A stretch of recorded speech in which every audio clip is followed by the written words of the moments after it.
Հրաշք ձևի արթնացել եմ, հրաշք ձևի։ Պատմելու չի, որ պատմեմ, որ բայց ինձ կհասկանաք էլի,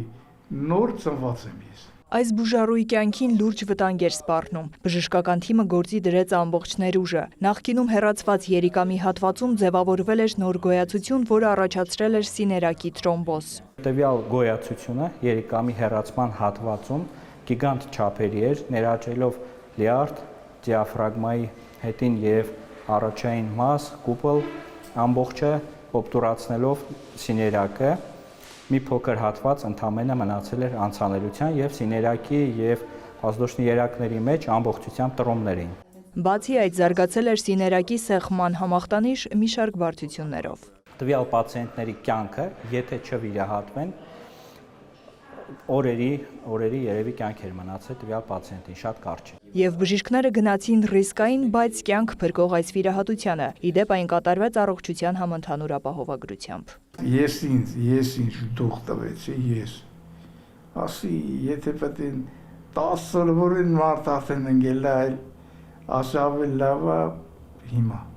ու գնացի։ Անոթային վիրաբույժից մինչև ուրոլոգ, մասնագիտական մեծ թիմի աշխատանքի արդյունքում իրականացվեց ուռուցքի ամբողջական հեռացում։ Միաժամանակ կատարվեց սիներակի մասնահատում, թրոմբների հեռացում, լյարդի աջ մեծ հատվածի և դիաֆրագմայի մասնահատում։ Վերականգնվեց սիներակի ամբողջականությունը։ Սիներակը մեր օրգանիզմի ամենամեծ երակն է։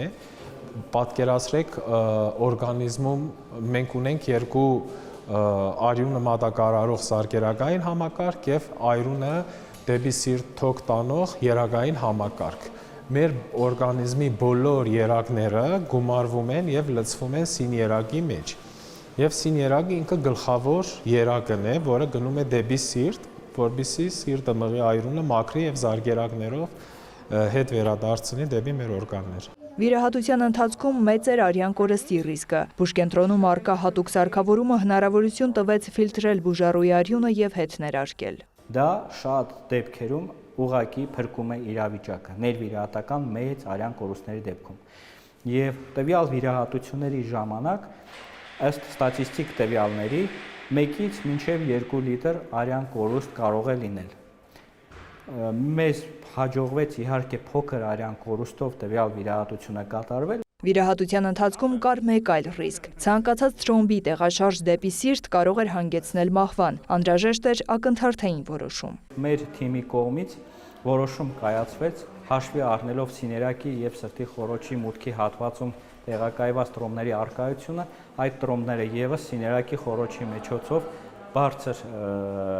ճնշման ասպիրատորի օգնությամբ ամբողջ տրոմները հեռացնել, որով եւ ապահովեցինք հիվանդի հետագա կյանքը։ Սևակը պատրաստվում է դուրս գրվել հիվանդանոցից, շատ պլաններ ունի, պետք է ամեն ինչ հասցնի։ Նարայ Ոսկանյան, Սեյրան Անտոնյան, լուրեր։